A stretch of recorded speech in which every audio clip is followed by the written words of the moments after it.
This is Lama Tantrapa with the Secrets of Qigong Masters, the talk show brought to you by Academy of Qidao, the first and only school in the world offering professional education in Tai Chi and Qigong coaching.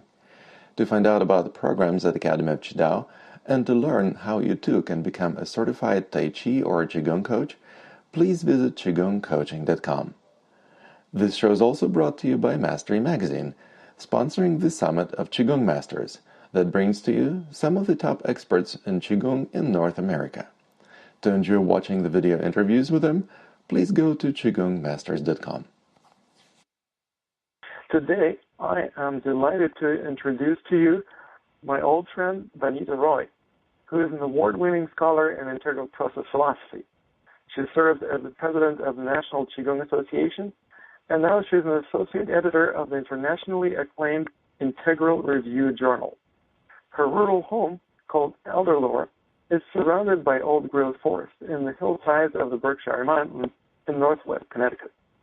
Elderlore is also a retreat center that offers two educational programs. The first one is Qigong with Horses. It includes workshops where the horses teach people about energy, body language, emotional balance, and how to engage in the natural world in a deeper level. The second program focuses on insight training, helping people to tap into the transformational power of the mind in its natural state.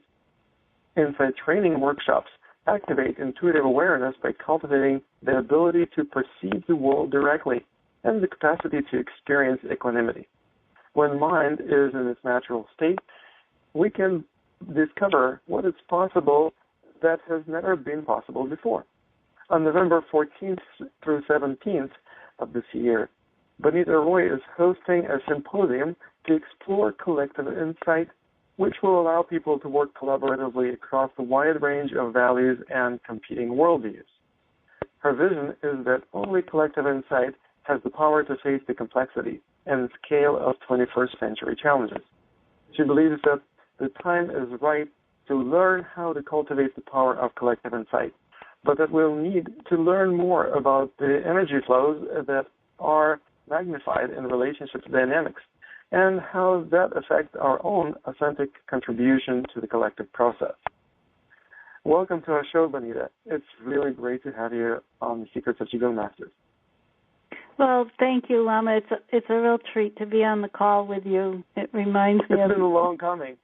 Yeah, it reminds me of many hours. For many years.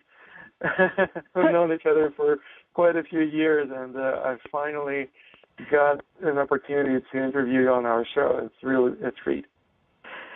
Yeah, and I was listening to the introduction, and I was thinking of this notion of a path. How we knew each other in the National Qigong Association, and then our lives take on these different paths. And I thought I would just start by talking a little bit about how I got from there to here and giving that as an orientation. I would love to hear your story. It's definitely a fascinating path that you're in. Yeah, so for me, it's been both an inquiry, like an investigation, and an experiment. I'm always trying to explore new territory.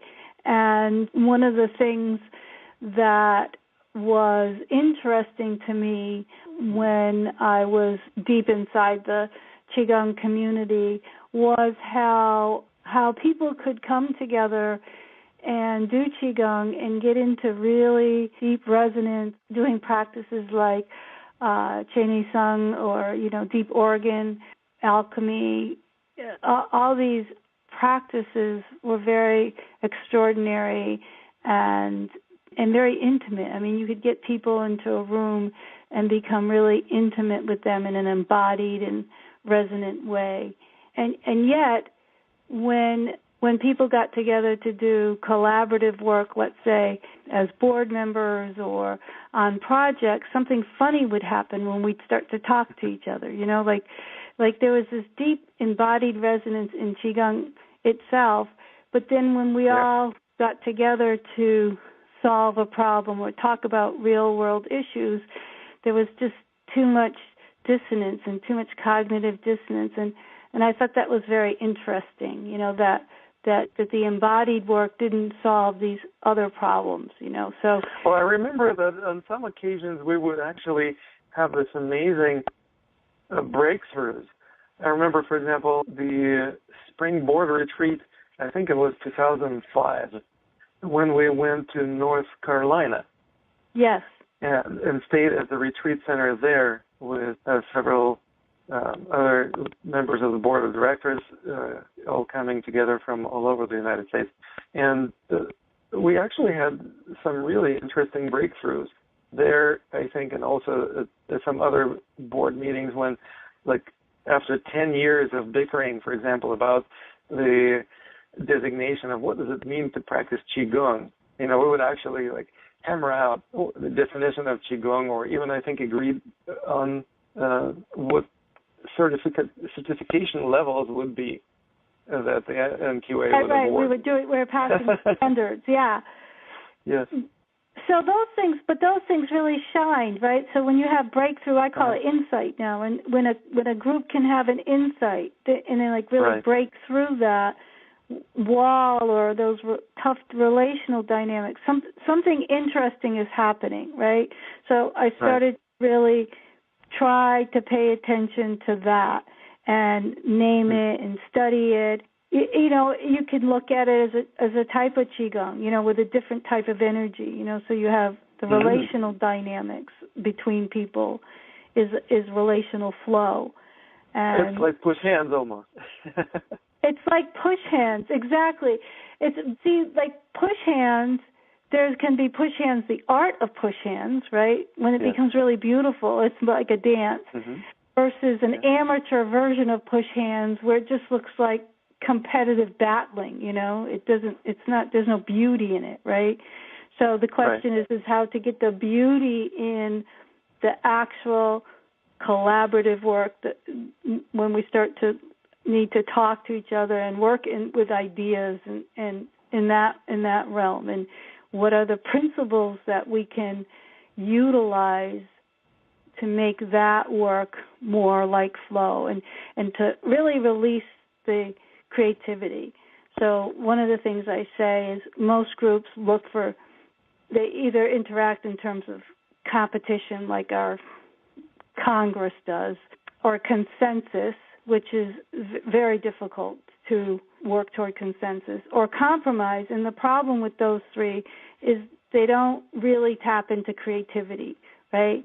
So if you think of push hands, when people are doing push hands, and there's certain skills that create the dance that is so creative and spontaneous, as opposed to just the same old. So I regimented choreography.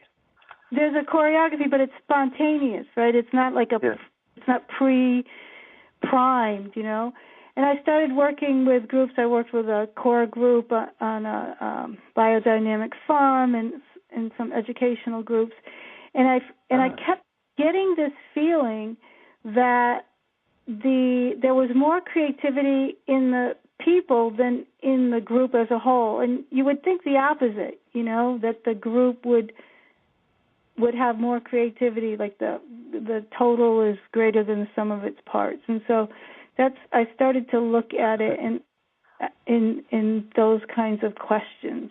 I certainly would love to ask you more about that. Let me remind our listeners that you're listening to the interview with Bonnitta Roy on the talk show The Secrets of Qigong Masters. And if you have any questions about the subject of our interview today, please call in at 347-327-9635. Once again, the call-in number is 347-327-9635. Bonnitta, let me ask you about the path that perhaps you took from being deeply involved in the Qigong world. Obviously, you were president of the National Qigong Association at some point, to where you are at right now.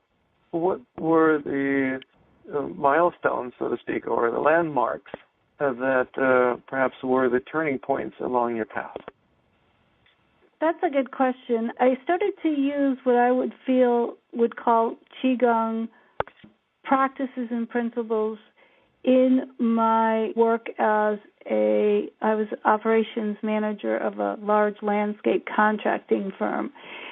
And I started to become very aware of relational dynamics, not as words going back and forth or the actual content of words, but as flow, as, you know, I started to feel, for example, the push-pull of relational dynamics, say, as you're at a big board meeting or a big business meeting or you have clients in there.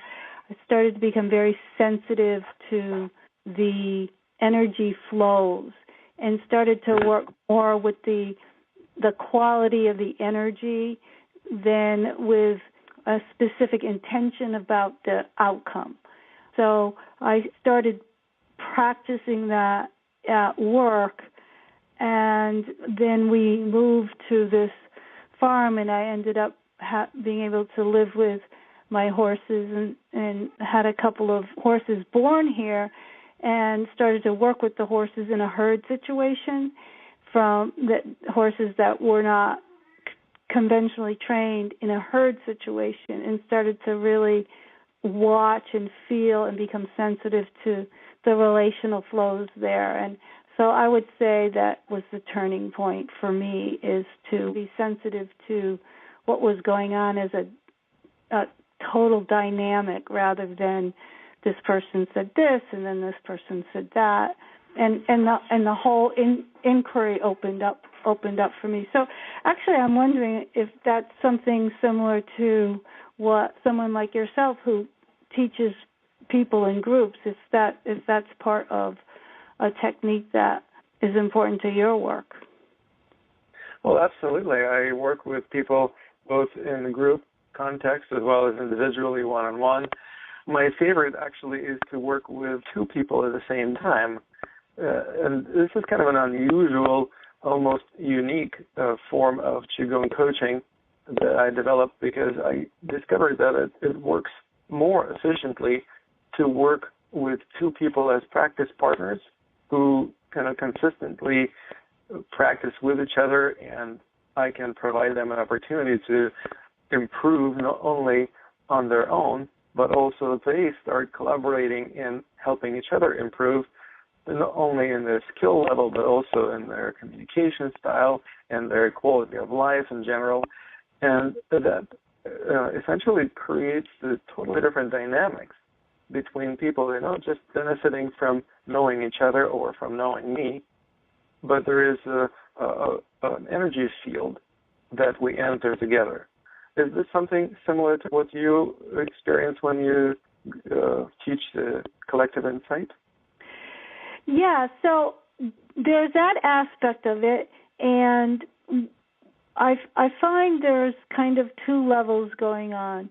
I find it relatively easy for people to become resonant, as you're describing, to wanted to be helpful with each other, to settle into a field where everyone is very present and people are sensitive to each other, and the field feels very intense. The second level, though, is when you introduce a question or a problem where people hold diverse, sometimes very competing opinions. Then what happens is something disrupt. It gets very disruptive very fast, and so. Are you talking about the board of directors of NQA? I'm talking about many groups that I work with. So if you talk about climate change, and there's climate change skeptics and climate change.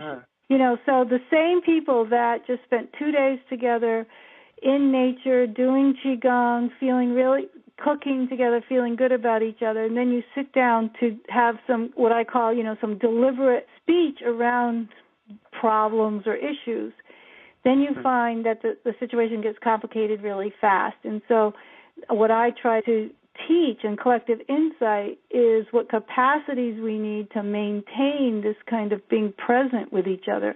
Similar to what you said, that breakthrough we had in the National Qigong Association. It took, 3 or 4 days going in, or 2 or 3 days going in, to keep setting the field and setting it and making right. And soaking together in hot tubs and, getting to know each other a little bit better, so we don't look at each other like, what kind of freak person is this? Exactly. But then even then, there are these really tough times, and whether the group's going to hold together or whether it's going to collapse, there's a whole genius or skill set in groups that learn to really work together and create insight. The idea of collective insight is that if you have 5 people that come together and everybody has their own way of thinking about something, in collective insight, you don't want any of those 5 people to leave with one of the ideas that they came in with. Everybody is going to go away with a new idea. It's not like 3 people are going to convince the other 2 people, or 2 people are going to convince the other 3 people. It's people come together knowing that they want to get beyond everything they know, and that creates a lot of creativity. Right. Well, and that definitely is something that probably helps people involved in this type of creative, collaborative group dynamics to not only have insights, but also to step up to the next higher level of creativity. So they're not just having an aha experience, perhaps, to see, that's why this person believes this way. Now I understand that. But kind of go beyond what either one of them understood anything on the subject matter. And in order to do that, there's the relational dynamics, and as you described, especially if you can get people helping each other and moving each other along and not being in a competitive type of situation, and there's, people have triggers and they have defense mechanisms, all of this, everything that you can think of in doing Qigong to get people to open up and be grounded and opened up and be confident without being aggressive. These are all embodied ways to sustain the kind of challenge that it is to really work through differences and diverse opinions into a new insight. Wonderful.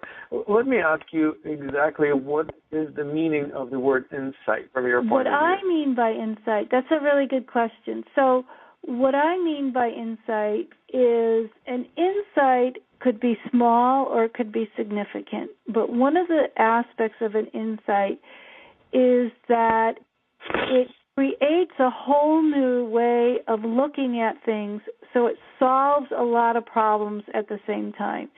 So, for example, let's say, I'm always fighting with my boss, and there's always, I've been working there for a while, but there's always some kind of irritation. I know I'm irritated, and then one day something happens, I may be relaxed, or you might say something. All of a sudden something switches, and I realize that the problem I have with my boss is the same problem I have with my husband, and it's the same problem that I had with my father. It's like you have an insight that just shows you that all along, it shows you more than one thing. It shows there's a switch in perception and the way you see things, and out of that cascades many, many different understandings, right? So then that's the... So in other words, you connect the dots. You see certain connections between things that previously appeared to be disconnected. Yeah, and you could... Almost like the antithesis of ignorance. Ignorance basically is not knowing the connections, the karmic connections, the cause and effect. And Correct. insight is almost a reversal of ignorance. It's yeah, and insight is. I like what you said about connecting the dots, because it usually comes out as a pattern. Like it tells you a lot all at the same time, and so it creates one of the best stories of insights I ever heard was on National Public Radio, and it was the story of this man who'd grown up in South LA, and he was always a gang member. His brother was, and he was ever since he was young, and he was about 16 or 17, and he really wanted out, but he couldn't get out because it was like if he left, then they would torture his. He was so locked in, and then something shifted, and he realized he could just walk away. So he just left L.A. He left his whole life. All of a sudden, the whole thing just shifted, and he realized that there was nothing really. He wasn't really locked in except by his own perception, So this is an insight, and he just walked away. And so in a sense, it's something that actually allowed him to experience freedom. And freedom was not because he was incarcerated or he was chained down, but he was actually basically orchestrating his own incarceration of sorts, or a lack of freedom when he was stuck in perspective, right? Exactly. That's probably associated with fear. Most people get stuck in perspective because they're afraid that what's outside of this perspective is going to be scary, unknown, or worse than what they're experiencing now. Exactly, and because you're so afraid, you can't look outside your perspective. And if you could, you'd find that it's not that scary, anyways. But as long as you're inside your perspective, then it becomes a really challenging thing to get outside. Well, but is the reason why collective insight is easier to have than insight by yourself is because you connect with people who have different perspectives. I mean, obviously some people may have similar perspectives to yours, but by and large there's going to be some diversity among the group of people. And the more you develop a relationship with these people, the more you realize that, well, they're not stupid. Their perspectives are not really that bad. And even though they hold those perspectives, they don't suffer from scary things that I thought I would have to experience if I switched to some other perspective from my old one. Exactly. So there's a twofold thing here. The more diverse the group is, when you don't have the skill set in the collective, the more difficult it is, because people will start holding on to their perspective as the only one that's right. But once the group starts to trust and open up, then there's actually more possibility for insight, because you have more perspectives on the problems, you have more views, and you have more intelligence, so that the insight that you drive becomes more significant. And so it's a little tricky, because you have, when, at first, if people are not skilled in this, then it tends to have, instead of one person that's obstructing themselves, you have 5 people obstructing themselves and their interpersonal exchange. But once you can crack that, then the kind of possibility and the collective insight it can be truly remarkable. Well, and I don't know what exactly you mean by cracking. To me, it's more like melting ice, so to speak, rather than trying to break through it. How do you crack? How do you facilitate this melting of the boundaries that people hold, the walls that they erect around themselves and around their perspectives? Yeah, I would say that the relational dynamics are more like the word melting. You're melting them so that they're not so that they're fluid. They become much more fluid. And I use the word crack in terms of like crack the problem or crack the more of the obstacle. Let's say you're working on a certain problem or a certain community. Well, I wonder if I can contribute another insight into this conversation. I don't know if even problem is the most helpful term in this particular dynamics or context, because when people think that they have a problem, they relate to it in such a way that they want to crack it, or they want to get rid of it, or they want to break through. But once you actually get beyond the perception of problem as such, you start actually perceiving it as a learning opportunity.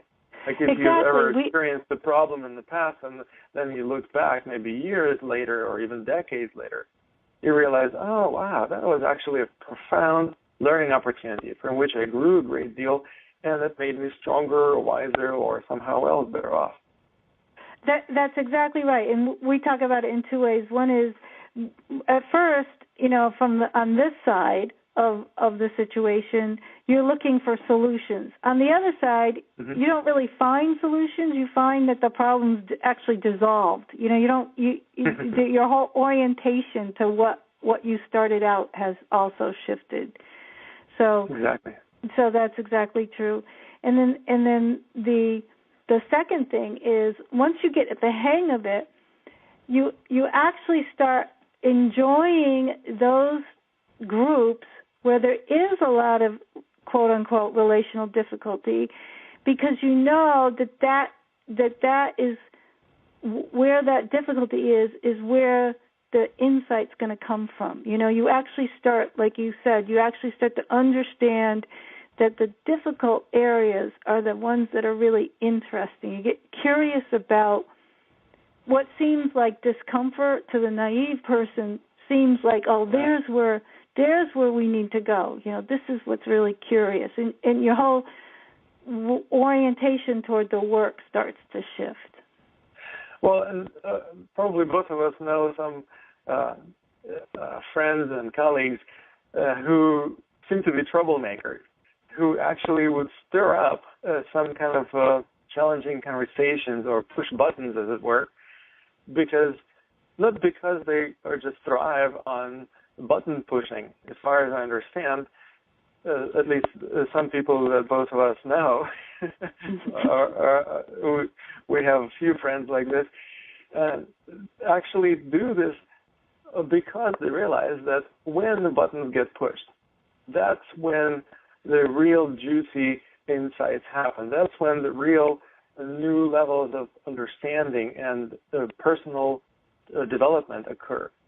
Not when we are sitting comfortably in our comfort zone, but actually when we are operating on the edge of the comfort zone. But of course, that's also crucial not to push over the edge, because then you will push people into the zone of discomfort and pain where they're going to be freaking out or suffering. So nobody is going to be grateful for that, right? Right. I mean, you don't want people to get so pushed that they become overreactive or overwhelmed. or overwhelmed. I mean, sometimes people really, are dealing with, right at the edge of insight, sometimes a lot of significant trauma comes up, and that can be more difficult to deal with. But yeah, and there's people who are button pushers who are not that genuine in the sense that they themselves are reactive, So that can be kind of crazy territory to be in. But that may be just sheer abuse. But there is that aspect of, and I think the most important thing is that when groups get together and they're unwilling to work through that territory, then they're not creative. They settle for compromise, or the person that's most aggressive, everybody just says, okay, well, we'll just do that. Or, they work out a solution that carries every agreement, but the reason why everyone is agreeing about it is because it's not really that interesting. And people walk away feeling frustrated, although they hadn't expressed that in the group itself. And so to be able to, and to be able to go there requires both a skill in terms of understanding what you just said, what insight is, and it also requires the ability to remain grounded, so you're not running from fear or being overly aggressive or feeling attacked all the time. You have to be able to really flow with the relational dynamic. Well, that would require actual skill in being responsive instead of reactive, and probably it has to be somebody, at least one person in a group, who would provide the role model of responsiveness rather than reactivity and fight or flight, right? Yeah, one or more than one. The more the merrier, of course. The more than the merrier.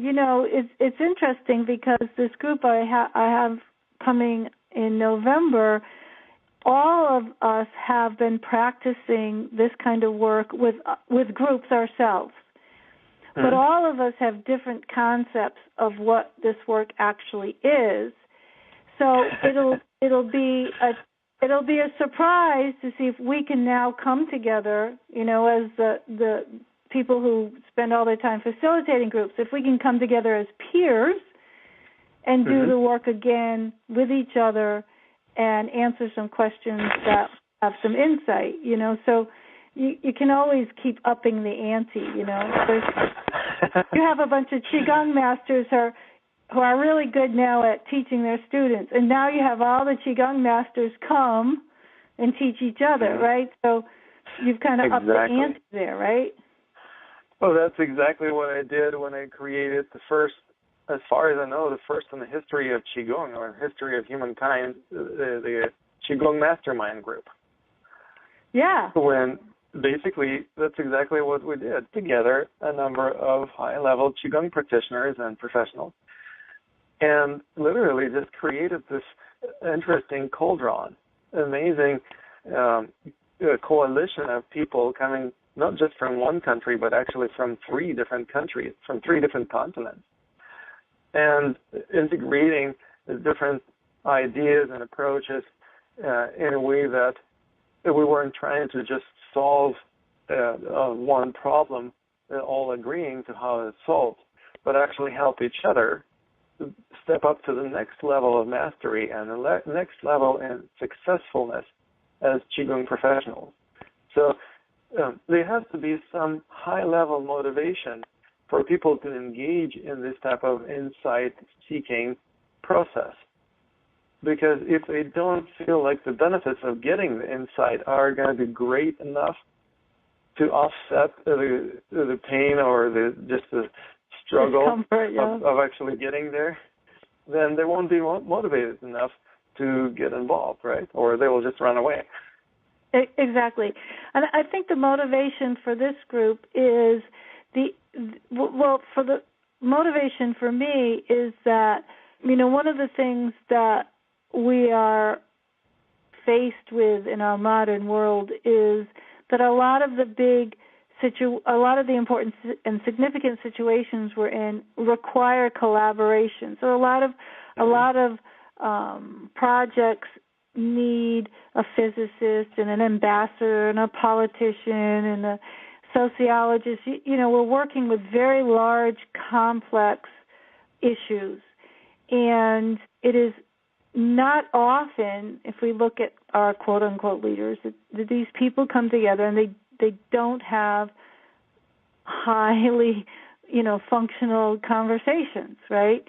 So this one of the things that's important about this work is whether or not we can derive principles, just like principles of practices in Qigong, that can create greater capacity in people for working in a different way. So people aren't looking for compromise or consensus, but they actually understand that they can come together from all these diverse backgrounds and do a different process. Well, and let me clarify, or maybe you can clarify it for us. What is it that the participants in the symposium hoping or aspiring to realize as a benefit that would come as a result of participating in the symposium? Well, I think that one of the first things we're going to do on the first day is everyone's going to articulate what they're in, what they've come with, what expectation, what part of their work is at the edge of their own knowing. Where do they want to move their work? So that will give us an idea of the range of intentions that people will have. And from that, we will try to collectively figure out what the edge of the collective work is. What is the common principle, or common is not a good word. We will find out what the significant, why is this a significant path? I mean, there's people all over the world doing this practice in many different ways, and from spiritual communities that have been together for 14 or 15 years to women's groups that have been together for years. A woman that has worked with the shamans in South America represent that type of tradition. So we all, I think what we all will already have our unique intention, and we want to use the practice to say, why is this work emerging right now? What is its capacity? How can we get together, and like you said, with your group, and really push ourselves individually and collectively to the next step, the next phase. I'd like to bring the work into a much broader community. So right now there's a lot of small community practices that are doing the work. I'd like to bring it into a much larger community. So let me ask you, what would be your vision of where you would like to see this work taking you personally in the next year, if you gain the benefits that you aspire to gain from this symposium and similar? I would love to, I have a really clear vision of children in school learning through collective insight practice. I mean, one of the things is we see that machines handle most of the information and most of our knowledge. We don't need to be teaching people content. But if if children had the experience of learning through collective insight practice, helping each other learn and being playful and spontaneous and coming up with new ideas and creative imaginaries and reinventing their futures from early on. I can see this practice as starting very early. I can see judicial systems and parliaments, and instead of working in an adversarial way, coming together and adjudicating human problems and concerns through collective insight. So you have your defendant and your plaintiff and the families and the facilitators and the judges doing collective insight around a problem instead of this crazy adversarial system we have. I can see the practice informing any kind of engagement where people have to work with each other in a collaborative way. So my primary enthusiasm is for education. Wonderful. But I can see it happening in, the problem with older people is that we're already so stuck in our old ways, So if we can bring it into younger and younger situations with younger people, then people will just know how to relate to each other in that kind of a form. What do we get taught? I got taught. You go to college and you get taught how to debate and how to be competitive debaters, and so that has its function, but it's not as creative as working in a more collaborative way. So because you're trying to convince people instead of integrating your insight with their insight, and perhaps coming up with a unified, integral view of reality. Exactly, which includes more of reality. Just think about it. We're taught from very early on that when people have two answers to a question, one is right and one is wrong, right? This is how we're taught from grade 1 and grade, all the way through. And the problem with one answer to the question is that it includes less of reality. And so if you it's an oversimplistic thing because there are right answers and wrong answers in certain contexts, but if you understood the complexity of the wrong answer or the context of the wrong answer, and those two kids worked with each other collectively and collaboratively, then they would both learn something more than they had learned before. And they would learn a way to be together that I think is really beneficial for all of us. Wonderful. Well, I'm sure that some of our listeners would love to be able to contribute to your crowdfunding campaign on Indiegogo.com. The link to your campaign is in your bio on the webpage dedicated to your interview. So I invite you listeners to check it out and go to Indiegogo.com/project/explore the power of collective insight /x/4105278. Now, this is certainly a good question. Why did you decide to do crowdfunding? What is it for? And why is there supposed to be any kind of crowdfunding for this type of event? That's a good question. It's the first time that I've tried and used this model for raising funds, and part of the reason why I did it was because I was curious about the process and wanted to answer some questions about what groups of people would be interested in this kind of work. I'm not charging the participants who are coming from all around the world. They're donating their time and their travel expenses.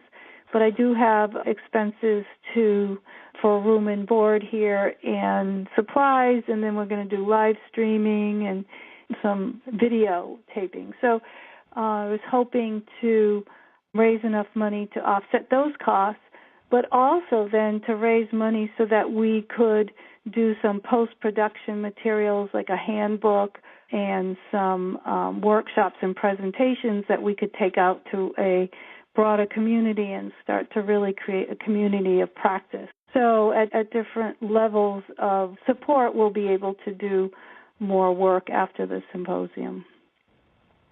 Oh, wonderful. I'm actually visiting your Indiegogo campaign webpage, and it says that you had a goal of $22,000, and you have collected almost $20,000, so you're only $3,400 away from your goal with 10 days left. Actually, it's the opposite. I've only collected $3,410, so it's been a very... Is that right? Well, yeah, it's been very, very slow. So... okay. Well, so then perhaps we need some insight as to how to make this campaign more successful. Exactly. Perhaps. So if somebody who is listening to us right now has an idea or question or insight about how to make this crowdfunding campaign even more successful, you are welcome to call in with any questions or suggestions. And the phone number to call is 347-327-9635. Once again, 347-327-9635. Bonnie, let me ask you a little bit about your involvement with the integral philosophy and the whole community. I'm sure that some of our listeners would need to be brought up to speed about what this whole integral thing is about. The community is pretty broadly defined, so we share some common interests, and we also disagree on a lot of different fine points. But basically, the integral community is a community that is practicing a level of understanding that is called post-conventional, so that we are, for example, aware of many different perspectives and that they can be integrated in this way we've been talking about. We're aware of multidimensional thinking, different ways of looking at time, different spatial apperceptions. We're aware that the human condition is an evolutionary trajectory. So what was true, 100 years ago is just a limited view of what we understand today, so that we can use this understanding about the evolutionary trajectory of the human condition to really be curious about where can we go next. The integral community is interested in integrating body, mind, and spirit so that we don't chop up our experience as something that's either mental or embodied or spiritual pursuit or, this is science versus religion. And so a lot of the philosophy is geared toward articulating a more holistic view of reality. So we would call it more integral or integrated view. Well, it's interesting what you just said, that what used to be acceptable and seemed to be right on the money 100 years ago appears to no longer cut the mustard now. Right. It applies specifically to science and perhaps to some other social sciences and understanding of things. But how about some traditional schools of thought? For example, we can talk about religion, or we can talk about Qigong schools and styles, or how do you relate, or how do you deal with the notion that perhaps there are some schools of thought that, despite the fact that they're pretty old, they actually have a greater grasp on the true nature of reality than the more modern schools that emerged maybe just in the last few hundreds of years. Well, this is something this is something that we don't all agree on. I tend to be much more inclined to think that even some core spiritual understandings evolve, and that they, in many cases, they're in desperate need of an upgrade. And I think if you look closely, someone like yourself, who is actually can follow perhaps your core teaching to an old lineage, I would say that even still that you've made quite a lot of updates or upgrades to the way it's presented, or the way it makes itself out into the world, or the kinds of practices that you incorporate with your school. I think it may be in some sense the same core teaching, but it certainly has been expanded into the modern world. And I would argue that it includes more reality in its current form than it did in its past form. I think we hang on to some of these traditions way longer than we should, and I think that it's kind of like we remember the past as being better than it actually was. And so, for example, I've been working a lot with the anthropological roots of animism and shamanism, and really trying to understand what early man was like, what early humans were like, and you really get a different picture than the narratives that sometimes you hear about some of these early practices. Well, for example, if you're talking about collective insight, some people mistake some of this work for what I would say is not a modern version, and that is people will say, well, people used to sit in circle and understood themselves as one people, but they didn't really have the experience of being singular individuals. So that was a different type of collective because there was no diversity, so that it wasn't like we have so much more diversity now that doing collective insight has a lot more challenging, and it includes more of reality. And so there's this tendency to think, we just have to be like early man was when everybody got along, or, the tribe sat around and they were all thought of themselves as one people, but that was a totally different situation. Well, it's interesting that even in Taoism, for example, in Tao Te Ching and other canonical books of Taoism, there are numerous references to the sages of the old days when apparently the men of old were wiser, somehow more in tune with nature, and even back 2,500 years ago when Lao Tzu purportedly wrote Tao Te Ching, they were lamenting that nowadays things are not so smooth and we're no longer in harmony. So in other words, the paradise is lost. We're no longer living in the golden age, this type of thing.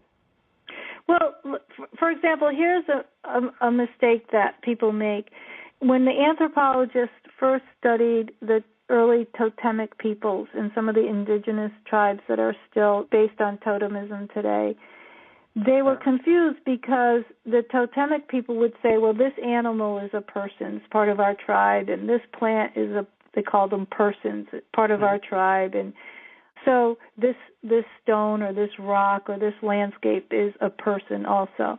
So they started to think of animism as that the ability to think of everything as being animated, which is, I think, a really cool thing, right, to have this concept of all of creation being actually alive and animated. But what was happening in the totemic societies was, yes, this plant was a person and this animal was a person, but not that plant and not that animal, and only some people, humans, were persons and not those humans. So it was actually more exclusive than inclusive, okay? It's just that they included some plants, some animals, and some humans, and not others. And we actually include... Well, it's interesting. I am an anthropologist by training myself, so I'm curious as to which totemic nations or tribes you're referring to. So, for example, did they not have the attitude of the rock people or the four-legged people or the winged people?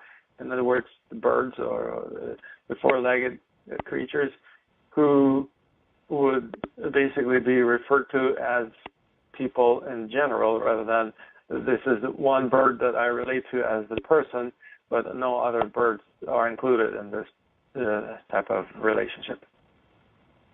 Well, they did understand that if you were another people, that those people were looking at you as not persons, like a person.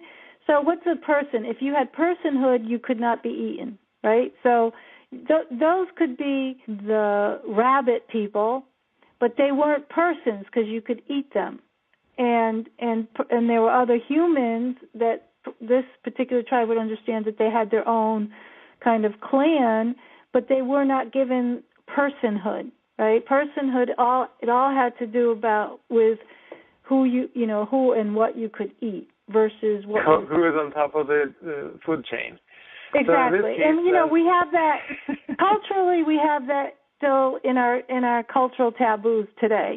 Some people eat horse and some people don't. Some people eat dogs and some cultures don't. We still have that kind of inclusivity and exclusivity in our cultural taboos today. Well, point of this relatively simplistic understanding of personhood, then we definitely need to regard bears and cougars as persons a lot more than, say, horses, right?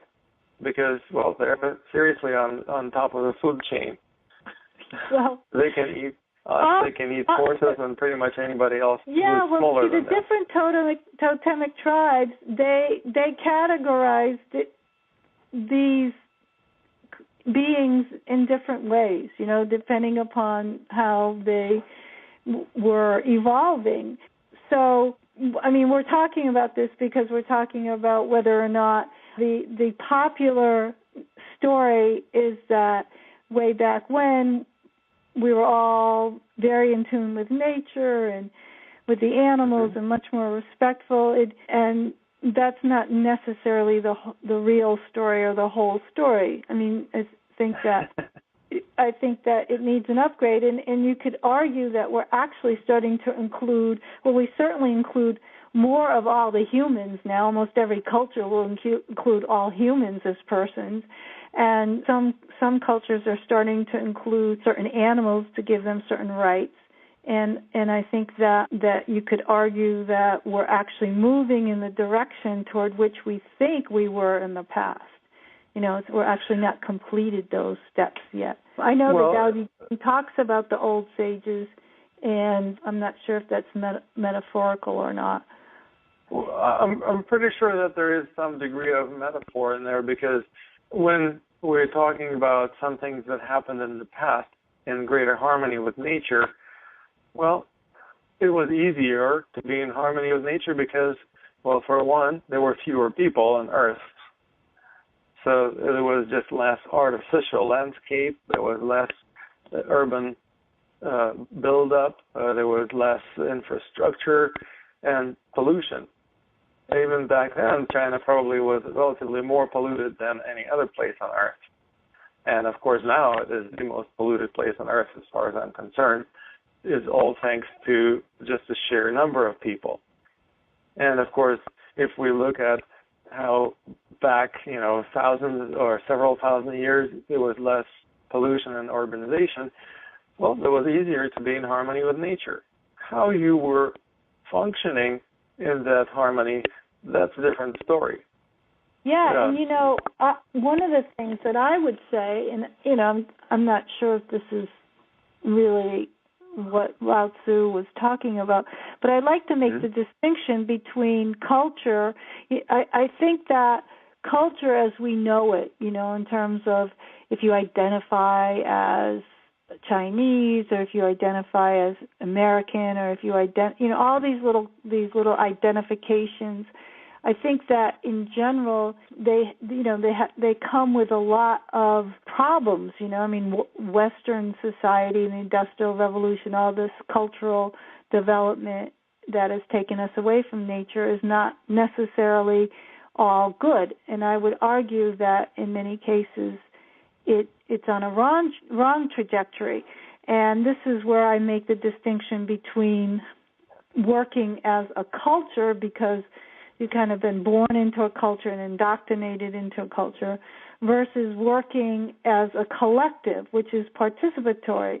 So I meet you and we all meet at a conference and there's 5 or 6 of us. We come from different cultures, and instead of interacting with each other as if we were inside our own cultures, we just start participating in this really kind of being present with each other in this participatory collective that is outside of culture.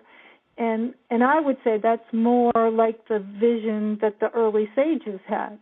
They weren't that thrilled with the momentum of, these big cultural and state and empire kind of organization of humanity. Well, that requires a certain level of individuation. In other words, you actually have to depart enough from your native culture in order to be able to see the relativity of all cultural values and attachments. Because if you don't depart enough from the culture, you will be too engrossed, too indoctrinated, too much under the programmed robotic repetition of certain steps and procedures that are standard in your culture. And then you will feel threatened. You can't meet me. We can't meet each other if we are defined by these programs. Exactly. We'll also be threatened to depart from our stereotypical worldviews or standard operating procedures that are culture dependent. Right. If we feel like our identity is so hinged on our participation in the culture that if we quit being members of this culture, we won't know who we are anymore. Exactly. And so to me, there's a lot of culture that is an obstacle in that way. And just to tie it back into collective insight, I use the term collective as it's kind of an antidote to culture. So culture is an indoctrination process. You're born into it, whereas collective insight or participatory collective, it's spontaneous, it's in the moment. You meet each other right where you're at in a very creative kind of way.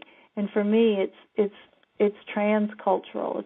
It's a transcultural practice and has the ability to solve some of those obstacles. Well, this is fantastic. I also imagine that our next mastermind group of Qigong masters will definitely benefit from this type of approach, because this is essentially why we would do this type of gatherings on a consistent, month after month basis. And one of the things that I would imagine is that you would be able to even instigate or be a catalyst for this type of collective insight among the Qigong masters. Yeah, I think that you've already established a really good beginning. It sounds like it has momentum and it's been successful. The question is how far can we really intentionally use a different kind of capacity to see what might arise. I think it's really exciting. Well, and if you allow your excitement to kind of paint a picture of where this might take us, where do you think the world of Qigong would be in just a few years from now, if this type of a more integral and more collective, insightful approach prevails, or at least become more accepted among Qigong practitioners? Well, I have a big idea there, and it's kind of a fantasy, so I'll just give it to you like that. Please. I actually see it, I'm a very Taoist at heart, and I actually see it as realizing some of the expectations of the Tao Te Ching, because one of the things in Taoism, and correct me if I'm wrong, but we have the microcosmic orbit, right? So that which is kind of a little model of the macrocosmic orbit, right? The way the individual's flow is the same in a fractal of the macrocosmic order. And in all spiritual traditions, what you see is this kind of pattern. You go from the individual, so like a Buddhist can meditate and work on themselves, and then he goes from the individual work to a cosmological understanding. So in Taoism, you go from the microcosmic order to the macrocosmic order of the heavens, and the man is envisioned as the link between the macrocosmic and the microcosmic order. And I think that there's actually a missing link, and that's what I would call the mesocosmic order, something in between being an individual and then understanding and then being part of the greatest universal cosmological story. I think there's a mesocosmic story, and I think that we've been looking at culture to be that story, but culture is problematic because primarily what we see in human cultures is that they're not integrated with nature. They've defined themselves primarily as exclusion to nature. And I think this concept of collective participation is the meso story. So we can start participating not only with each other in this real kind of active, spontaneous way, but we can start again to invite other creatures, the animals back and the plants back. So we're going to take back all of the, exclusions that we made when we started naming what was a person, what wasn't. And we can start doing this participatory collective enactment, first with all other humans, and then we can start adding back all the beings in nature. And this would be the meso level, the story of the earth itself, which stands between the microcosmic and the macrocosmic. So that's my big idea. Very interesting, because I hear it also whenever you talk about the exclusion from nature and the man basically creating a cosmos as an organized structure of reality. Yeah, it's actually also echoing the ancient Greek philosophy and cosmology, because essentially it's the ancient Greek word cosmos, right, which arose when the chaos, the universe obviously is pretty chaotic, And so the Greek gods or the Greek philosophers both put their heads together and basically figured out how to create a cosmos out of chaos. Like, for example, looking at the firmament, at the stars up in the sky, and organizing them in certain patterns that can be divided then into constellations. Of course, nowadays we know that those constellations don't exist because the stars and the constellations are not really close to each other whatsoever. It's just from this particular perspective where we are on Earth, we see them relatively close together.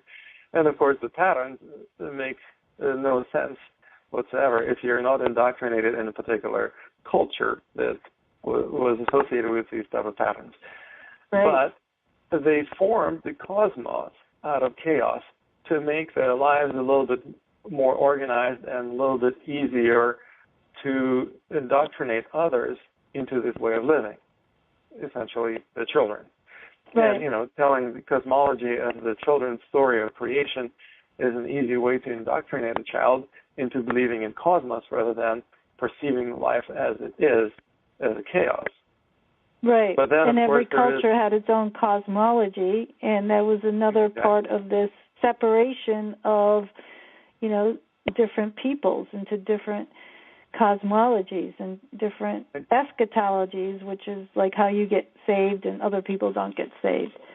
And so then those so those stories go from the individual to the cosmological through this cultural lens. So I think that there's the potential for a different type of story, a meso story in the middle, one that isn't, doesn't have these exclusionary problems and can actually begin to build more inclusion with all the beings.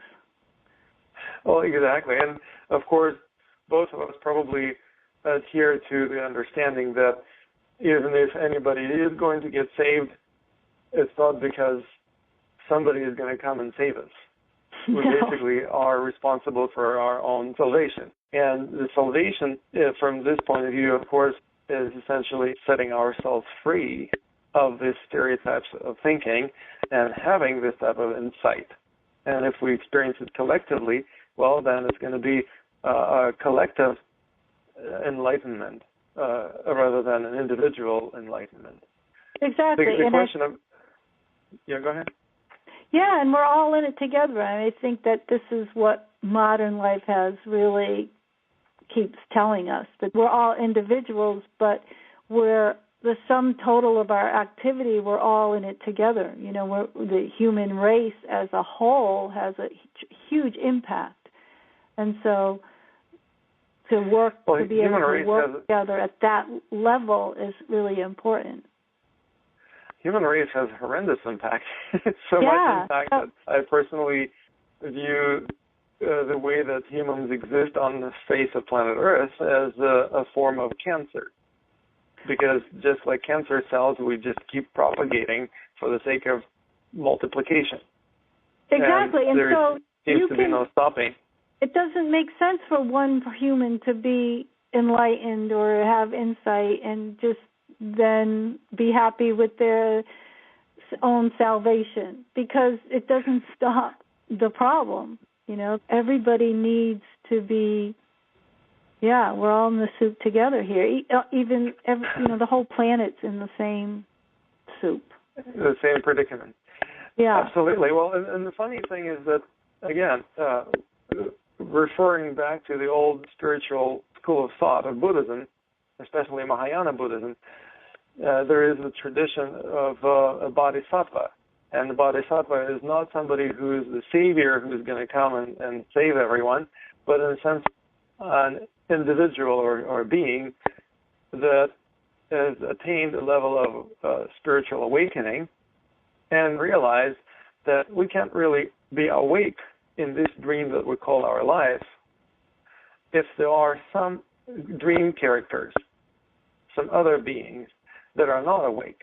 Because essentially, if you run into any dream characters in your dream who tell you, no, this is not a dream, this is happening for real, they are simply trying to convince you not to be awake. And apparently they reflect that aspect of your dreaming mind that doesn't believe that you're awake. So in other words, there are still some aspects of your consciousness that have room for improvement, but can still be awakened, right? Exactly. And once you're awakened, you realize that the other is not other anyways. So only part of you is actually awake. Or the philosopher Roy Bhaskar talks about building a society where the full development and flourishing of the individual, the conditions for the full development and flourishing of the individual are the conditions for the full development and the flourishing of all. And when I read that, I thought to myself, well, that's not the situation we're trying to build. That is the situation we're in. We simply cannot fully flourish and thrive unless everyone does. It's just not the way it works. And that includes not only other humans, but also all beings, sentient beings and otherwise. Exactly. And culture, that level of culture, is not doing the job of being inclusive. The levels culture seems to me to still be started in the trajectory of early animism, and is still an exclusionary thing. And I think this is what the Tao Te Ching and a lot of these ancient texts and many spiritual traditions have rejected what we normally think as culture. And this whole concept of participatory collective as the emerging mesostructure for human potential is very exciting to me. And that's the perspective of my wildest dreams here. Well, it's very exciting to me, too. I hope that our listeners are excited. And to round our conversation on this exciting note, let me remind our listeners that you are listening to the interview with Bonnitta Roy, the former president of National Qigong Association and an award-winning philosopher, who is organizing the symposium on November 14th through 17th, dedicated to exploring collective insight. She is doing a crowdfunding campaign on Indiegogo.com, and you're welcome to click on the link at the bottom of her bio to contribute, or at least to find out about that crowdfunding campaign, and perhaps also to contribute to it as well. On this note, let me ask you, Bonnie, would you share with us a little bit about your next events or ideas or plans beyond this symposium? Where are you going to take us next? After the symposium, one of the projects we're working on here at the home farm called Aldalore is I'm developing what's called a SOLE, a self-organized learning environment for kids post-high school who are not interested in going through conventional college. And, there's a lot of problems with the fact that it's so expensive and it doesn't guarantee you a job. And there's a lot of young people who want to take advantage of degrees or certificates they can get online. So I'm organizing a school called Aldalore Soul, and it will have a summer and a spring and a summer session, and 2 young people that are going to be mentors, and we're going to try to start using collective insight practice for young people who are looking for an alternative to conventional college. So that's really where we're headed with this whole thing. And as I said, the educational part of it is really where I'm interested in. You can go on the Indiegogo site, and I have a lot of videos and a lot of information, and then you will be able to find the link to the website, which will get you to the information on the soul courses that'll be upcoming in 2014. I'm really excited about it. It'll be the only soul facility that has an equine program and a sustainable design nature program, in addition to all the other features of a soul program. Sounds and wonderful. now I'm thinking we need a guest Qigong teacher too. So maybe we can talk about that after the call. That sounds great. Well, I certainly want to thank you so much for sharing with us about your insights and your path, and wish you all the best in your endeavors. Thank you very much, and it was really nice talking to you, and it was nice to be on the call here with you. You have listened to another episode of The Secrets of Qigong Masters, the talk show brought to you by Academy of Qidao, the first and only school in the world offering professional education in Tai Chi and Qigong coaching. To find out about the programs at Academy of Qidao and to learn how you too can become a certified Qigong or Tai Chi coach, please go to qigongcoaching.com. This show is also brought to you by Mastery Magazine, the international e-zine dedicated to mastery in Qigong coaching and life that sponsors the Summit of Qigong Masters, bringing to you some of the top experts in Qigong in North America. To enjoy watching video interviews with them, please go to qigongmasters.com.